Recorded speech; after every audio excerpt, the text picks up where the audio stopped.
nosotros no aceptaremos la exclusión de nuestro pueblo de ese derecho. Mr. Gorbachev, tear down this wall.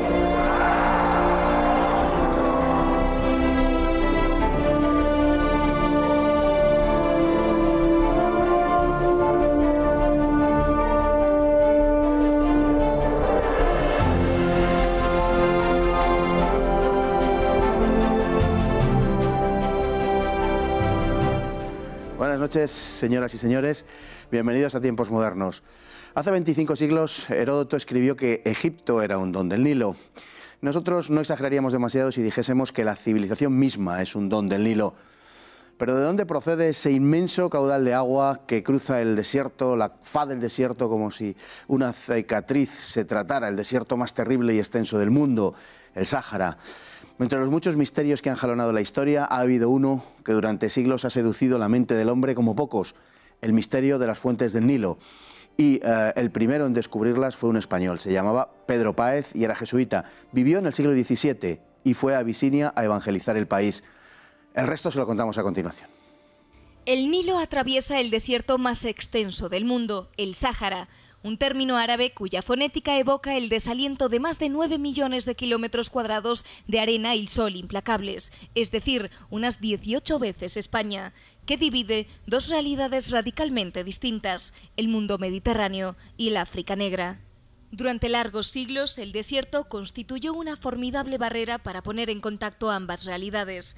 Adentrarse hacia el sur no resultaba fácil, tanto por razones orográficas como por la imposibilidad de enfrentar unas poblaciones nativas, muchas de ellas tremendamente belicosas, que se repartían a lo largo de sus dos orillas. Las expediciones antiguas nunca pasaron más allá de Meroe, aún al norte de Jartum, aunque el faraón Ptolomeo II tuvo noticia de que las crecidas del Nilo en Egipto se debían a las lluvias del macizo etíope. Como estamos acostumbrados a considerar los ríos en términos de longitud, suelen estimarse como sus verdaderas fuentes aquellas situadas más lejos de las desembocadura, más aún en el caso del Nilo, al ser el primero o segundo río en longitud del mundo, según se mida. Pero si bien este es un criterio plausible, no lo es menos el señalar como nacimiento de un río aquel que se corresponda con el afluente que mayor caudal aporte. Si nos atenemos a la longitud, las fuentes del Nilo habrían sido descubiertas por los británicos Barton y Speke a mediados del siglo XIX.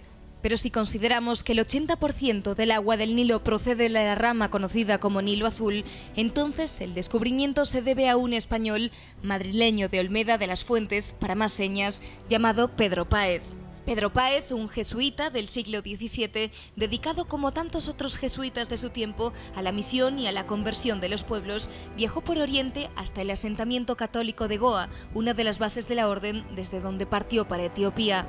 Etiopía, conocida entonces como Abisinia, era un antiguo reino cristiano convertido en el siglo IV y que profesaba la fe ortodoxa copta. No eran pocos los que consideraban que el reino abisinio era el mítico reino del Preste Juan, un pretendido reino que se extendía por Oriente en medio de un océano de hostilidad musulmán. Hacia allí se dirigió Páez, pero fue engañado por un comerciante y pasó 7 años cautivo junto a Antonio Montserrat, otro misionero que murió al poco de salir de prisión. Antes habían recorrido juntos los desiertos arábigos en terribles caminatas por parajes tórridos de los que llegó a pensar que nunca escaparía. De camino, finalmente hacia Abisinia, tuvo la ocasión de probar una bebida oscura y espesa, convirtiéndose en el primer europeo en probar el café. Una vez en el reino etíope, desarrolló una labor de proselitismo de los reyes abisinios, convirtiendo a los dos que conoció. Viajando con el segundo, tuvo ocasión de explorar el lago Tana, alcanzando las míticas fuentes de un río de leyenda. A pesar de que Páez tenía perfecta conciencia de qué era lo que estaba contemplando y de su carácter histórico, dejó escrito con su característica modestia: confieso que me alegré de ver lo que tanto desearon ver antiguamente el rey Ciro y su hijo Cambises, Alejandro Magno y el famoso Julio César. Pues una aventura de esas de verdad. Y para hablar de ella tenemos esta noche a don Rafael Núñez de Huesca. Muy buenas noches, don Rafael. Muy buenas noches, don Fernando. Como decía, una aventura de las de verdad, bueno, protagonizada por un español. Si hubiera sido inglés, francés, norteamericano, no digamos, tendría seguramente libros, por supuestísimo películas. Es una historia, ¿verdad?, que transcurre en un lapso de tiempo relativamente corto y que, bueno, pues llenaría prácticamente una biblioteca. Lo de Pedro Páez es alucinante. Lo de Pedro Páez, como muchos otros jesuitas, es de verdad una historia que a mí me alucinó, que el recorrido que hace, porque normalmente estamos acostumbrados a que los españoles la vocación atlántica o la vocación mediterránea han sido las dos que han dirimido nuestra historia, pero en este caso lo que hace Pedro Páez es marcharse al África Negra, primero a la península arábiga, bueno, en realidad primero a la India, a Goa, luego pasa a la península arábiga, luego pasa a Etiopía, a Abisinia.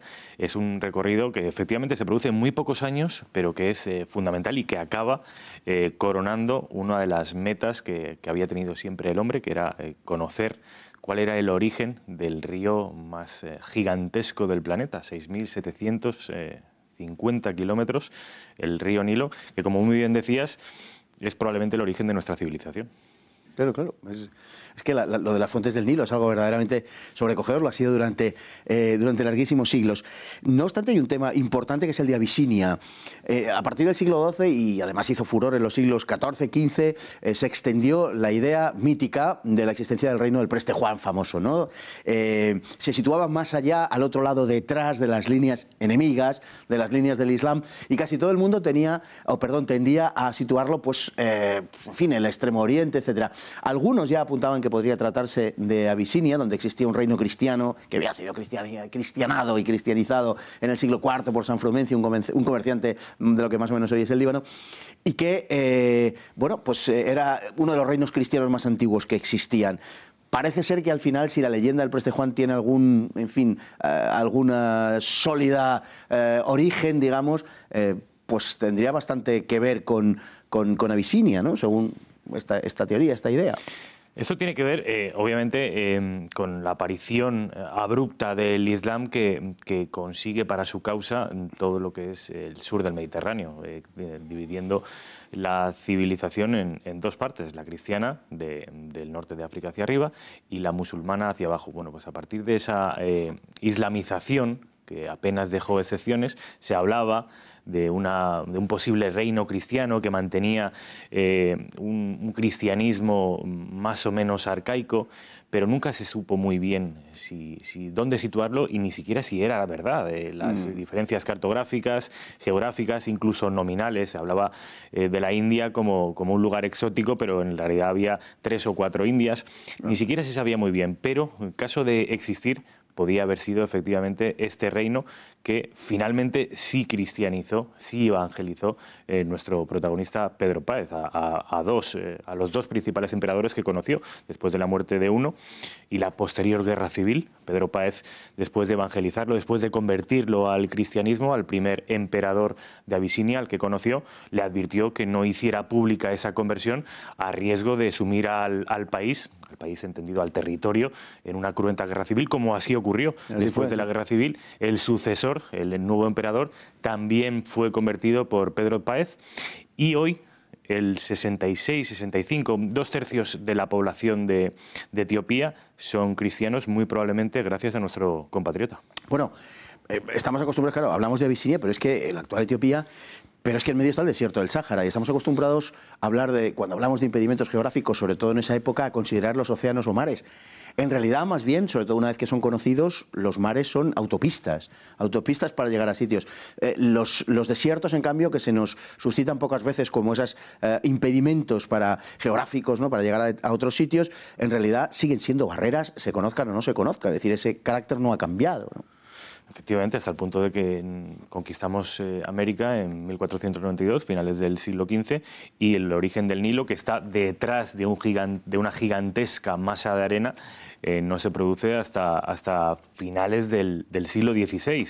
De manera que eso da la medida de cuán difícil era acceder por esas autopistas de agua de las que tú hablabas y por esos caminos que no estaban en absoluto trazados, que era, en este caso, el desierto del Sáhara, que es el más grande del mundo. Que además, claro, es que pensar en el Nilo, y nadie se explicaba, como efectivamente decía Heródoto, que el Egipto era un don del Nilo, pero claro, cómo llegaba justo en la estación más seca, en julio-agosto, llegaba a su máximo nivel las aguas del Nilo en Egipto. Y es que, claro, estaban las lluvias de abril-mayo en el centro de África, en el Rubensori y en toda la zona del Victoria.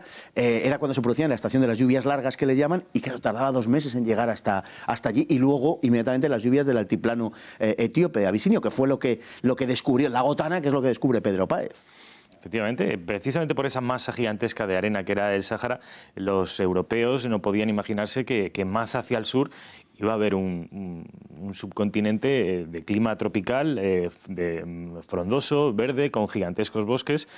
Y sin pensar eso, era imposible que un europeo de la época, del siglo XV, del siglo XVI, pudiera entender que todo ese caudal gigantesco de agua proviniera de un desierto que, ya digo, era lo que entendían que había más al sur del desierto del Sáhara, que entendían que se podía extender incluso hasta el final del continente. No era así, afortunadamente, y esa es la razón por la que el Nilo era tan caudaloso, porque había, en este caso, Abisinia, pero también en Sudán, por todos los países por los que pasa el Nilo, son países, siguen siéndolo hoy, de un clima tropical, lluvioso, y que nutre los caudales del Nilo, ya sea el Nilo azul o el Nilo blanco.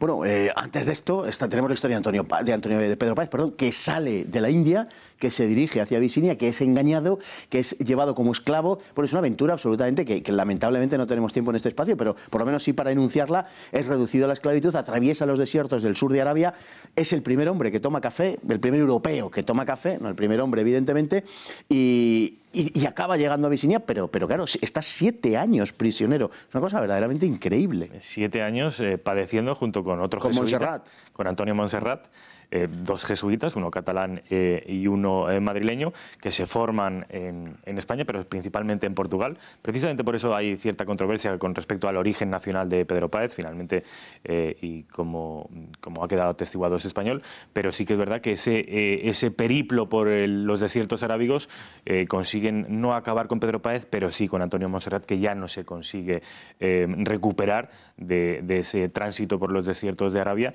y solo es Pedro Páez el que pasa al subcontinente, el que pasa a Abisinia y descubre el Nilo, prueba el café, convierte al cristianismo a los emperadores, en fin, es el que concreta y culmina esta hazaña que yo te tengo que decir que la descubrí gracias a un libro que se llama Antes que nadie, de un señor que me suena y que tienen ustedes aquí delante. Bueno, muchas gracias.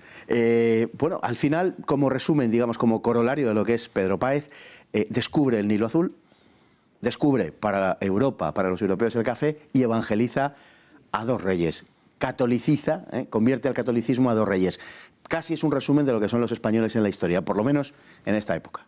Esa es la vocación además, según Marcelino Menéndez y Pelayo, la Luz de Trento, Espada de Roma, esa es nuestra identidad, no tenemos otra. Y a mí me parece efectivamente que lo que hizo Pedro Páez no fue otra cosa que aventuras y una vocación religiosa llevada al extremo también en lo geográfico. Es decir, si nosotros evangelizamos todo un continente americano, nuestra labor de evangelización no conoce límites, y el periplo de Pedro Páez es un ejemplo clarísimo.